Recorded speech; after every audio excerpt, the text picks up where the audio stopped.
अब इस गवर्नमेंट ने अगर ये बिल पास किया है तो इसको 2029 तक टाल दिया गया है कि आगे जब आगे इलेक्शन आएंगे, परिश्रम होगा, तब देखा जाएगा 2024 के बाद 2029 में जब इलेक्शन होंगे तब। लेकिन उसका भी कोई मतलब फाइनल कोई नहीं है।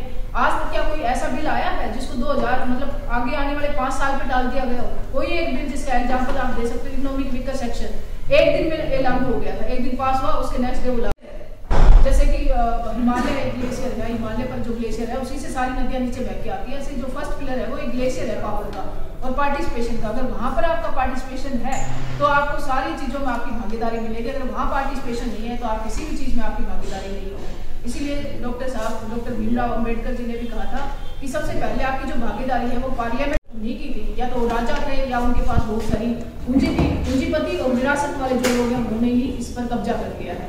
और वो नहीं चाहते कि किसी सामान्य परिवार के, चाहे वो जेंट्स हो या चाहे महिलाएं हो, सामान्य परिवार की, उनकी इस लोकतंत्र की जो फर्स्ट पिलर है उसमें भागीदारी है। लेकिन किसी ने पास ही नहीं होने दिया, क्योंकि पार्लियामेंट में वो लोग बैठे हैं पड़ेगा। और मीडिया में टॉप लेवल पर कितनी महिलाएं हैं, क्योंकि आप अगर जेंडर का पार्टिसिपेशन नहीं है तो ये देश जो है वो जेंडर सेंसिटिव हो ही नहीं सकता।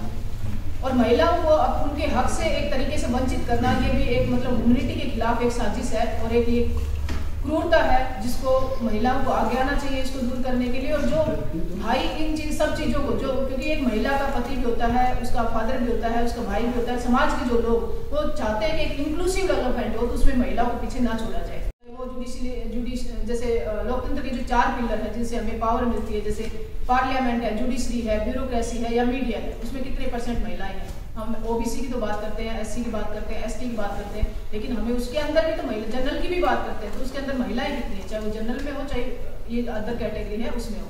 तो महिलाओं का जो पार्टिसिपेशन है वो ना तो पार्लियामेंट में है, 11 से 12% राज्यसभा में और 14% के आसपास शायद लोकसभा में है। ऐसे ही जो ब्यूरोक्रेसी है उसमें महिलाओं का टॉप लेवल पे पार्टिसिपेशन नहीं है। उन्होंने अपने जो खर्चे थे वो इतने ज्यादा बढ़ा दिए कि आम आदमी जो है अपना इलाज ही नहीं करवा सकता था। इसलिए गुड गवर्नेंस देने के लिए आपको उतने डॉक्टर चाहिए, उतने पुलिस वाले चाहिए, उतने लैब टेक्नीशियन चाहिए, उतने क्लर्क चाहिए और उतने आपको अफसर चाहिए।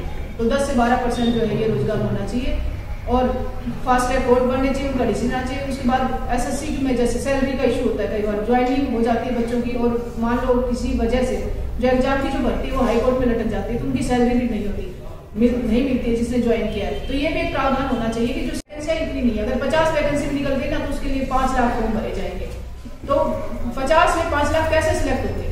नौकरियां खत्म करी जा रही हैं। और जब तक आप कोरोना पीरियड में भी आपने देखा, अगर प्राइवेट सेक्टर के भरोसे आप सब छोड़ देते तो देश खत्म हो जाता। किसने संभाला? सिर्फ गवर्नमेंट। 4-4 साल तक याद ही नहीं किया जाता है और जो रिवेन्यू जनरेट होता है उसका कोई हिसाब नहीं होता, बच्चों को कुछ वापस नहीं देते। तो उसी आंदोलन के दौरान हमने एक मॉडल बिल भी बनाया था कि एक मॉडल एक्ट पास होना चाहिए।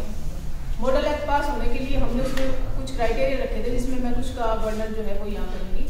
उसमें सबसे पहला ये था कि जितनी भी नौकरियां हैं उनका एक कैलेंडर बनना चाहिए, एक ऑल इंडिया लेवल पे।